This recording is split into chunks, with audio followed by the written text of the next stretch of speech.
আবারও গাজার প্রতি সমর্থন জানিয়ে হামলার ঘটনা হয়েছে যুক্তরাষ্ট্রে। মুক্ত হোক গাজা স্লোগান তুলে ইসরায়েলপন্থীদের বিক্ষোভে মোলোটভ ককটেল ছুড়েছে এক ব্যক্তি। আহত হয়েছে কমপক্ষে ৮ জন। এই ঘটনাকে সন্ত্রাসী হামলা আখ্যা দিয়েছে এফবিআই। আটক করা হয়েছে তাকে। সন্দেহভাজন হামলাকারী মিশরীয় নাগরিক বলে জানিয়েছে মার্কিন কর্তৃপক্ষ। ঘটনাটিকে ইহুদি বিদ্বেষের নমুনা বলছে ইসরায়েল। আন্তর্জাতিক মানসম্পন্ন টেম্পার গ্লাসের ওয়ালটন গ্যাস স্টোভ, আপনার রান্নাঘরের পারফেক্ট পার্টনার। যুক্তরাষ্ট্রের কলোরাডোর বোল্ডার কাউন্টিতে হামাসের হাতে বন্দী ইসরায়েলিদের মুক্তির দাবিতে চলছিল সমাবেশ। হঠাৎ বিক্ষোভকারীদের লক্ষ্য করে মোলোটভ ককটেল ছোড়েন এক ব্যক্তি। ধোঁয়া স্প্রে করতেও দেখা যায়। ফিলিস্তিনের মুক্তির দাবি ও ইসরায়েল বিরোধী স্লোগান ছিল তার কণ্ঠে।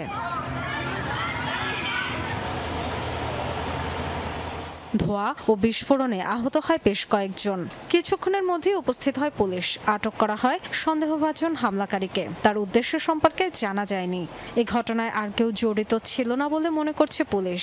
তবে এটি পরিকল্পিত সন্ত্রাসী হামলা বলে বিবেচনা করছে যুক্তরাষ্ট্রের কেন্দ্রীয় গোয়েন্দা সংস্থা এফবিআই।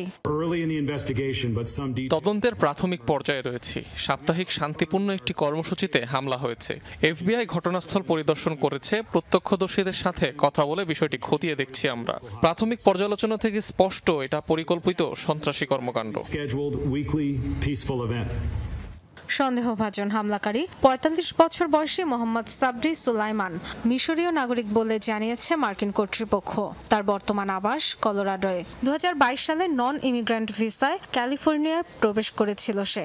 ২০২৩ সালের ফেব্রুয়ারিতে শেষ হয়ে যায় তার ভিসার মেয়াদ।